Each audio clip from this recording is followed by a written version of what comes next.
Oke bosku, Assalamualaikum warahmatullahi wabarakatuh. Selamat siang, salam sejahtera untuk kita semua bosku. Mudah-mudahan kita semua masih diberikan kesehatan dan kesempatan untuk senantiasa berbuat baik dimanapun kita berada. Kembali lagi di channel kita tercinta bersama saya Anugrah Saputra di channel YouTube. Silakan bosku like, subscribe. Kalau suka video ini silakan ditonton berulang-ulang. Kalau nggak suka boleh di dislike aja atau nggak usah ditonton lagi videonya. Oke bosku, di kesempatan kali ini kita akan sedikit membacakan satu buah buku ya. Nggak satu buku, tapi satu penggalan cerita atau short story. Bisa dilihat di sini ya, short story dengan judul Rasa yang Tak Disadari. Buku ini berasal dari majalah Asy-Syahadah, berusaha membuktikan keimanan. Di edisi yang ke-11 pada bulan Mei 2018 Masehi atau Sya'ban 1439 Hijriah di special editionnya. Oke, tanpa berlama-lama kita mulai ceritanya.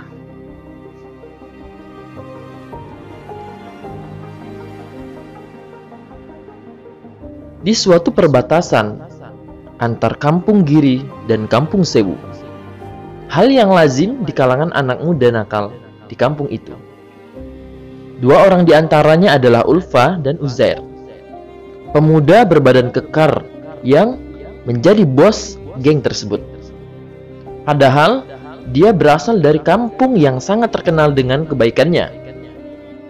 Namun tampaknya mereka berdua merusak citra kampung tersebut.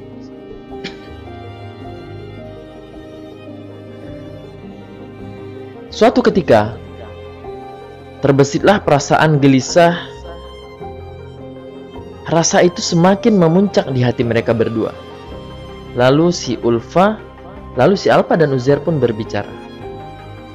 Fah, lama-kelamaan bosen juga ya hidup gini-gini aja. Makin gak jelas hidup kita ini, keluh Uzair kepada Alfa yang kala itu sedang nongkrong. Iya bener juga nih, terus gimana Mus? Jawab Alfa dengan panggilan akrabnya. Aku mau usul, gimana kalau kita pergi aja gitu kan? Kita pergi ke satu tempat yang kita nggak usah pikir deh itu tempat apa namanya. Yang penting kita pergi aja dulu. Di luar sana siapa sih yang nggak kenal kita? Lugas Uzair dengan rencananya. Oke, ide yang bagus bro. Tapi kemana kita akan pergi? Sahut Alfa. Setelah berpikir sejenak, Uzair memiliki tempat yang bagus. Gimana kalau kita ke Lampung aja? Wah, ide yang bagus tuh. Ayo, kita langsung persiapan, ajak Alfa yang selalu bersemangat.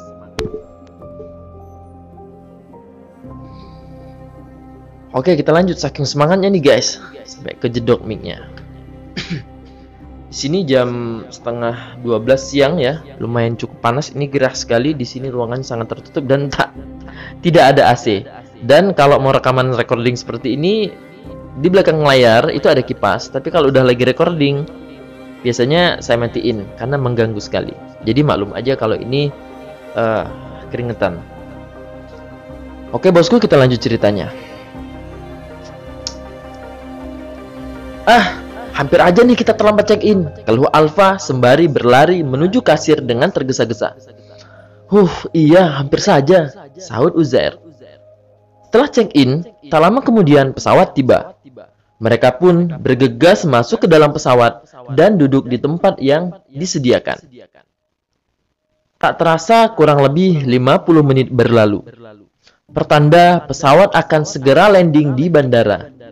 Sebentar lagi mereka akan menjalani refreshingnya di kota Lampung. Wah, udah sampai aja nih. Cari kos dulu yuk, ajak Alfa. Tak lama kemudian mereka pun menemukan sebuah kos. Fa, kayaknya aku kenal sama pemiliknya deh, kata Uzair menyelidik. Wah, Ternyata, "Nak Uzair, mari masuk nak. Ini kamarnya. Silakan istirahat dulu." Sapa pemilik kos seraya menunjukkan kamar mereka. "Bayarnya berapa, Bu?" tanya Alfa. "Udah, uangnya untuk kalian aja deh. Kalian kan datang dari jauh," kata ibu itu berbaik hati. Setelah bosan di kamar, mereka ingin keluar. "Fah, ayo kita jalan-jalan keluar. Kita cari bir dulu. Pahit nih mulut rasanya," ajak Uzair kepada Alfa. "Oke tuh, ide bagus. Ayo berangkat." Dengan pikiran mereka yang belum bisa meninggalkan hal-hal haram itu, akhirnya mereka menemukannya di diskotik. "Ayo silakan masuk," sapa ramah penjaga diskotik itu. "Iya, thanks. Ayo Fah, kita langsung masuk," jawab Uzair sembari mengajak teman yang ada di sampingnya. "Mbak, 1 botol dong," pesan Uzair kepada pelayan. Mereka pun menghabiskan malam dengan bermabuk ria. Lalu sebelum subuh, mereka bergegas kembali ke dalam kos mereka. Ketika hendak memejamkan mata, suatu ketukan pintu pemilik kos membangunkan. Suara ketukan pintu pemilik kos membangunkan mereka agar menjadi imam sholat subuh di masjid. Karena pemilik kos itu mengetahui mereka datang dari tempat yang baik. Mereka pun bergegas persiapan dan berangkat ke masjid.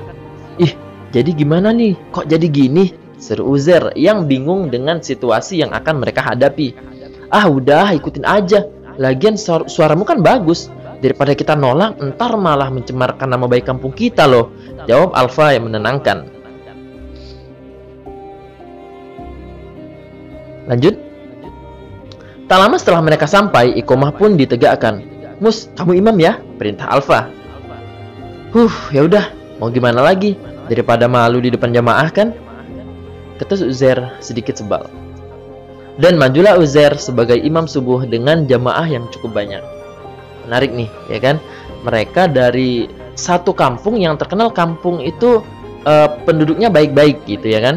Nah, ternyata mereka ini oknum gitu ya, oknum 2 pemuda yang berandalan, yang suka hal-hal yang haram, menjadi anak gangster gitu ya. Mereka merantau ke luar kota. Lalu si ibu ini ternyata kenal, mungkin ibu ini juga orang kampung situ ya, orang kampung di tempat dia dulu. Nah, si ibu ini kenal. Oke, kita lanjutkan ceritanya. Mulailah Uzair melantunkan bacaan Al-Qur'annya dengan merdu. Mereka khusyuk sampai meneteskan air mata. Uzair pun telah lama tidak merasakan hal yang sangat menakjubkan ini. Telah lama ia meninggalkan Al-Qur'an. Masya Allah, usai sholat, banyak dari jamaah yang masih terngiang-ngiang lantunan suara merdu dari pemuda tersebut yang bernama Uzair. Dan sejak peristiwa subuh tersebut, mereka berdua bertekad untuk bertaubat dan kembali ke jalan yang benar. "Fah, tadi pas aku sholat rasanya gimana gitu? Kayak dapat ilham. Mulai sekarang aku mau berhenti jadi preman. Aku mau tobat." Kata-kata itu terlontar begitu saja dari mulut Uzair. Rasa itu entah dari mana datangnya, dia pun tak menyadarinya. "Iya, aku juga merasakan hal yang sama. Mungkin dia ingin kita kembali kepada jalannya, seperti waktu kita kecil dulu," timpal Alfa menyetujui Uzair. Rasa aneh ini yang akhirnya menuntun mereka ke jalan yang lurus. Jadi mereka mengatakan mungkin dia ingin kita kembali ke jalannya. Itu dia di sini adalah Allah Subhanahu wa taala yang Maha Kuasa, yang mungkin memberikan mereka hidayah pada saat ini. Lanjut bosku. Bersama sang pemilik kos di perantauan itu, mereka menjadi rajin mendatangi majelis ilmu, belajar talaki kepada para syekh, belajar membaca buku-buku Islam, dan menjadi aktivis di dunia dakwah. "Fa, bagaimana kalau kita mondok saja? Agar ilmu yang kita miliki semakin dalam. Kajian di kota ini kan kurang seru dan kurang dalam. Kalau dipondokkan kan kita bisa lebih fokus belajarnya," usul Uzair pada suatu pagi kepada Alfa. "Wah, ide yang bagus tuh. Ayo kita langsung persiapan," kata Pak Ustadz.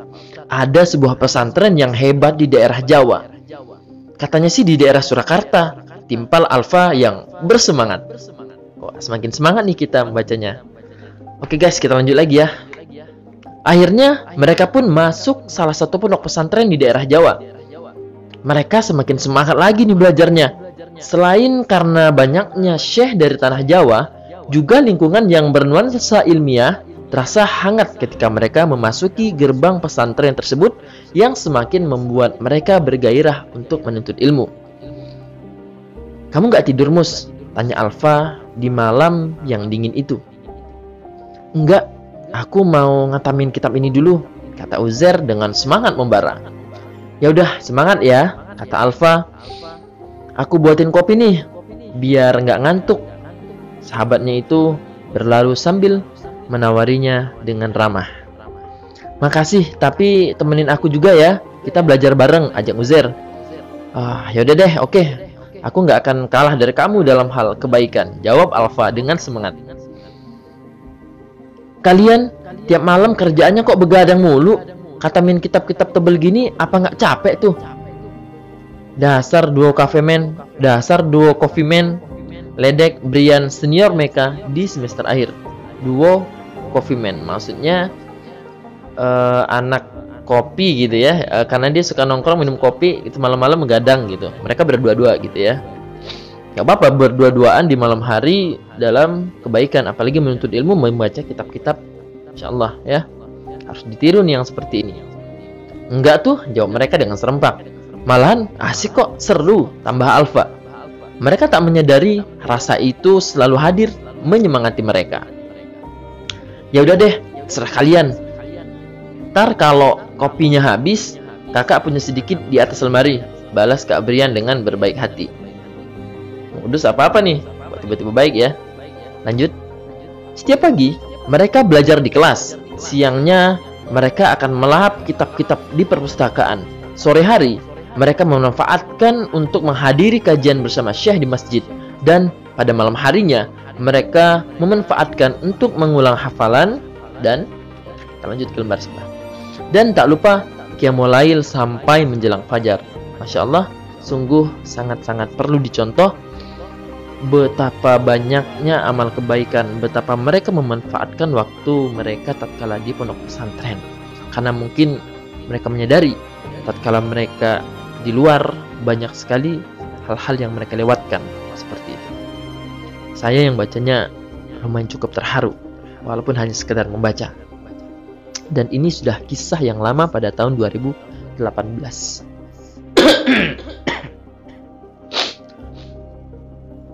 Kita jauh, bosku ya. Kita akan jauh berangkat ke 4 tahun yang berlalu.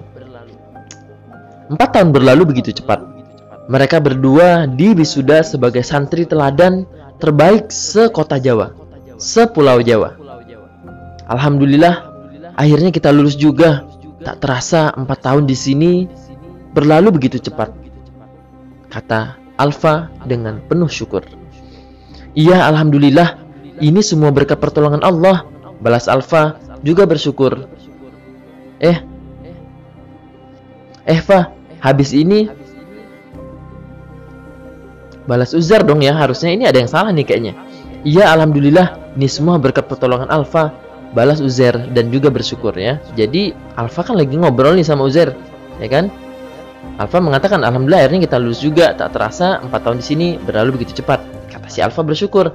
Nah, lalu si Uzair pun menjawab, "Iya, alhamdulillah, ini semua berkat pertolongan Allah," kata Uzair. Fa, habis ini kita mau kemana?" tanya Uzair begitu bersemangat memburu warisan Nabi itu. Kata Uzair, "Kata Ustadz, kita berdua dapat beasiswa ke Sudan loh. Kamu mau nggak?" "Kalau mau, kita langsung berangkat besok," sahut Alfa menawarinya. "Jelas maulah, siapa yang nggak mau coba? Sekolah gratis di bumi Syam yang dibarokahi itu," timpal Uzair tak kalah semangat. Keesokan harinya, mereka segera berangkat ke Sudan untuk menimba lebih banyak ilmu bersama para syekh khibar di sana. Mereka belajar berbagai disiplin ilmu dari usul fikih sampai periwayatan hadis. Bahkan latihan militer pun mereka tak luput mereka pelajari selama kurang lebih 5 tahun. Mereka menamatkan sarjana hingga dokternya di sana dengan IPK mumtaz hingga suatu hari. Nah, mulai menegangkan nih ya. Uzair, Alfa, karena masa belajar kalian di sini telah selesai, maka kami dari Dewan Ulama menugaskan kalian di daerah Ghouta. Sudah saatnya kalian salurkan ilmu kalian. Di sana kalian akan membantu saudara-saudara kalian yang terzalimi. Pompa semangat mereka, beri fatwa sesuai dengan kebenaran yang kalian pelajari. Kami menempatkan kalian sebagai lajnah fatwa, menjadi wakilku di daerah situ. Mulai besok kalian sudah bisa berangkat, ujar seorang syekh senior kepada mereka berdua pasca wisuda kelulusan. Di pagi yang cerah itu, mereka memangkul amanah yang sungguh berat dari syekh mereka. "Siap syekh, kami akan berkemas secepat mungkin," jawab Alfa dengan mantap. Menerima tugas itu. "Ayo Mus, kita harus persiapan.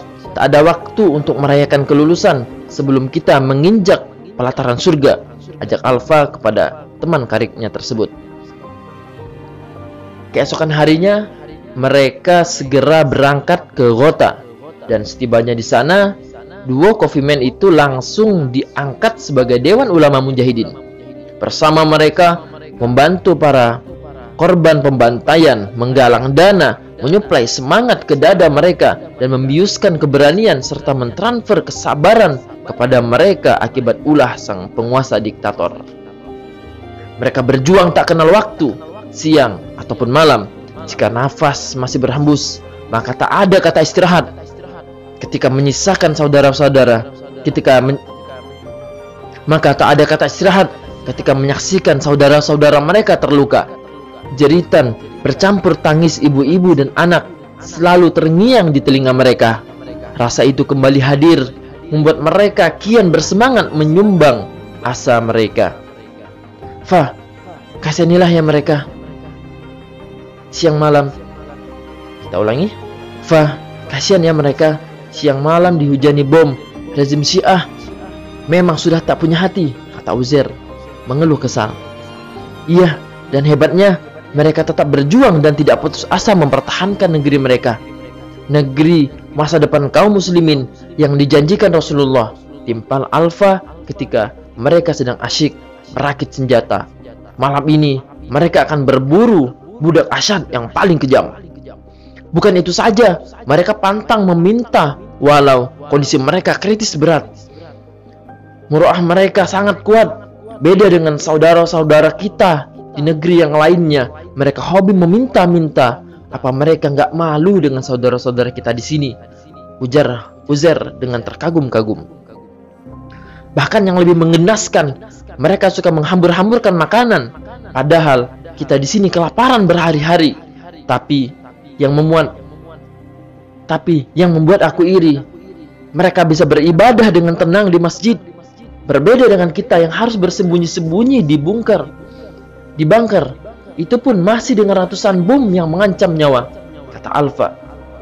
"Ayo, saatnya duo Coffee Man menunjukkan taring tajamnya," kata seorang komandan menghentikan percakapan mereka. Malam ini, mereka akan melakukan istifadah di markas besar rezim diktator. Hanya orang hebat seperti kalian saja yang bisa memikul misi berbahaya ini. Markas musuh dijaga oleh ratusan pasukan terbaik mereka. Ayo, 5 menit lagi kita akan berangkat. Persiapan senjata selengkapnya mungkin. Siapkan senjata selengkap mungkin, puji sang komandan memberi instruksi. Lanjut. Menaiki Hammer dengan driver profesional sekitar. Menaiki Hammer dengan driver profesional. Sekarang mereka berjarak 1 meter dari markas musuh. Mencari jarak aman dengan bersembunyi di semak belukar. Wah, memang benar, markas ini mempunyai sistem keamanan tinggi, kata Alfa. Sudah pasti, karena ini kediaman komandan jenderal paling kejam. Pertama, kalian harus menyusup lewat pintu belakang. Saat penjaga lengah, lalu kau naik ke lantai atas dengan bersembunyi-sembunyi dan menobrak kamar komandan jenderal di lantai atas paling tengah. Aku akan masuk dari jalur atas membawa amunisi. Kita akan bertemu di TKP. Sedangkan akan berjaga di utara gedung. Sedangkan aku berjaga di utara gedung. Tapi sebelum kita beraksi, Brian akan meretas sistem keamanan dan CCTV. Pastikan semua listrik padam dan juga genset rusak. Semua paham? Ucap Komandan Junet menyusun rencana di Hammer itu. Siap, paham, seru mereka bertiga dengan serempak. Baik, ada yang kurang jelas? Tanya komandan dengan nada yang memastikan.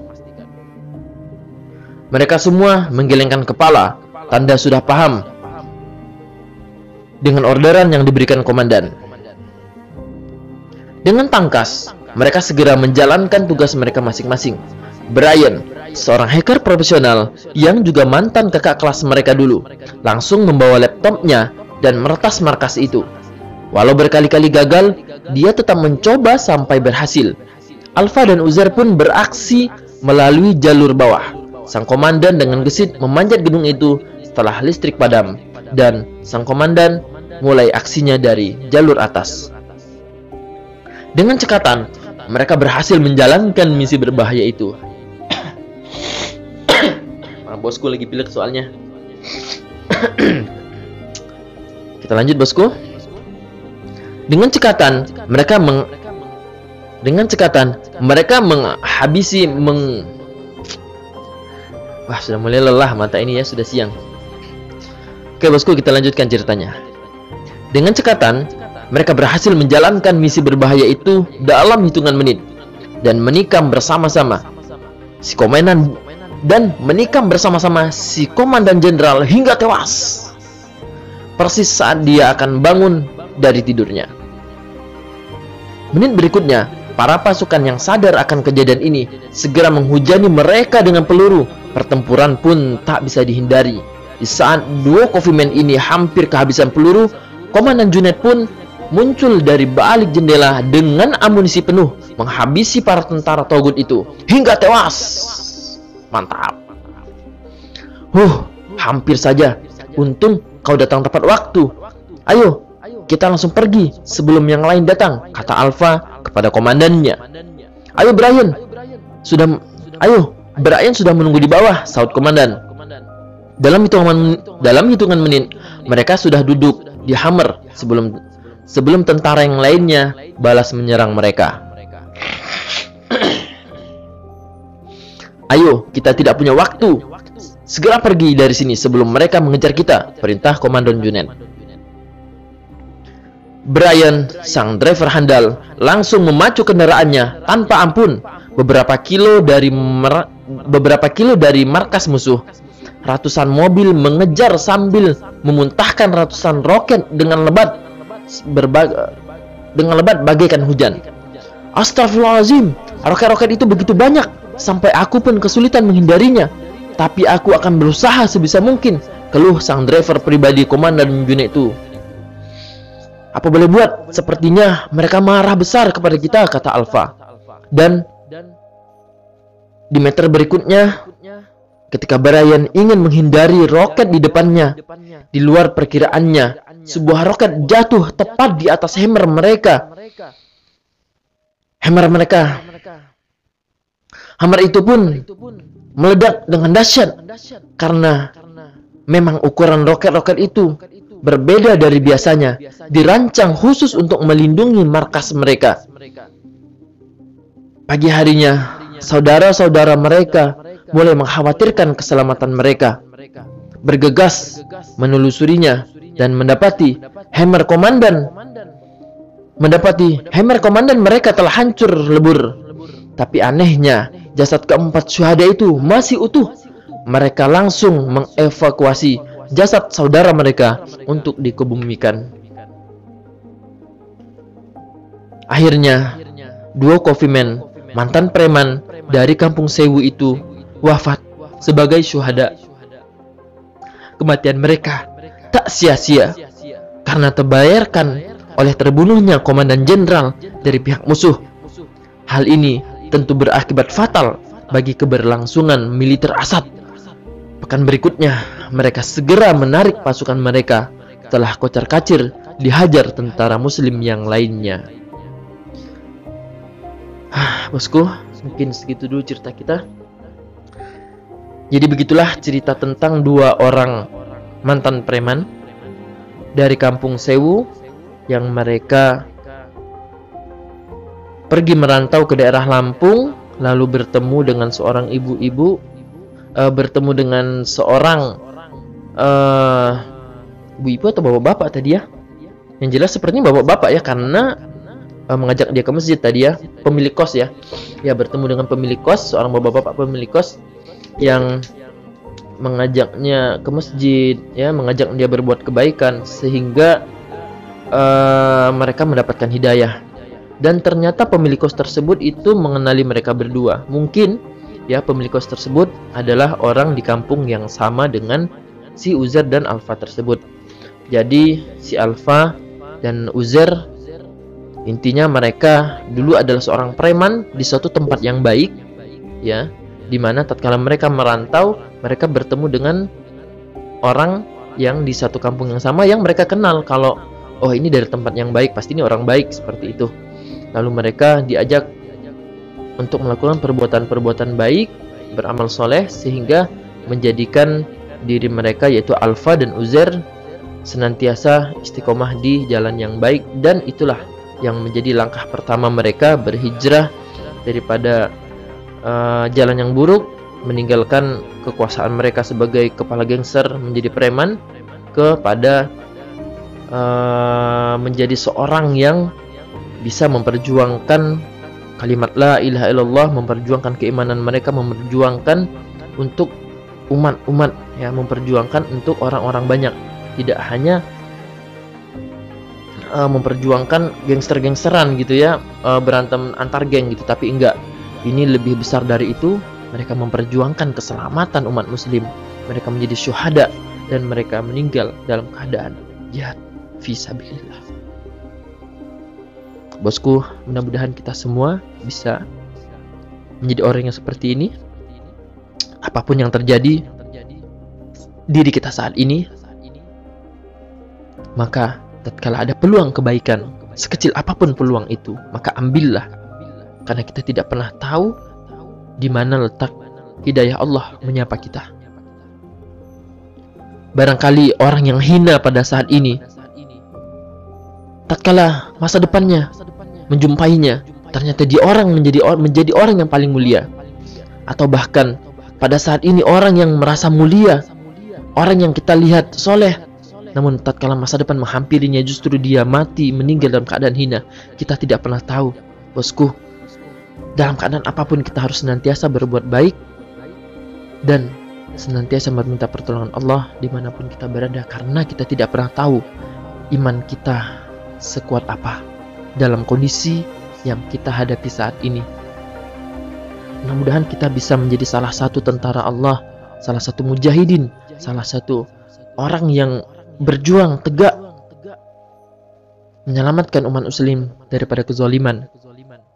Walaupun kita tidak bisa dengan tangan, setidaknya kita bisa dengan doa, ataupun dengan ucapan, ataupun dengan hati kita merasa iba, lalu mendoakan umat muslim agar selamat daripada kezaliman dan menang di atas kekafiran. Saya doakan mudah-mudahan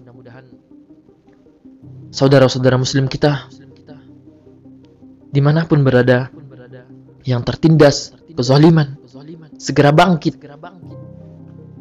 segera menang dari kezaliman tersebut. Terlebih di Indonesia raya kita ini, bahkan muslim sendiri yang menindas kita. Orang kafir duduk tertawa melihat umat muslim diadu domba. Mudah-mudahan kita umat muslim bisa bersatu kembali memupuk kejayaan Islam.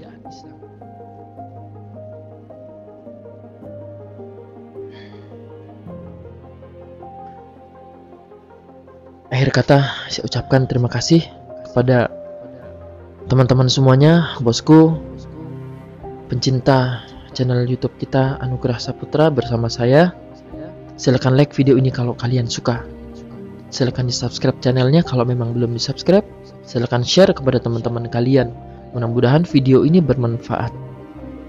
Apabila merasa tidak suka, merasa tidak bermanfaat, silahkan dislike ataupun berikan komentar-komentar yang membangun, sehingga saya pribadi ke depannya bisa memberikan sesuatu yang terbaik untuk konten-konten kita ke depannya.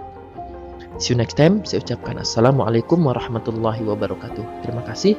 Salam sejahtera untuk kita semuanya. Mudah-mudahan kita senantiasa diberikan kesempatan oleh Allah Subhanahu wa taala untuk berbuat baik dimanapun kita berada, dan kita diberikan kehidupan yang mulia dan meninggal dalam keadaan husnul khotimah. Amin amin ya rabbal alamin.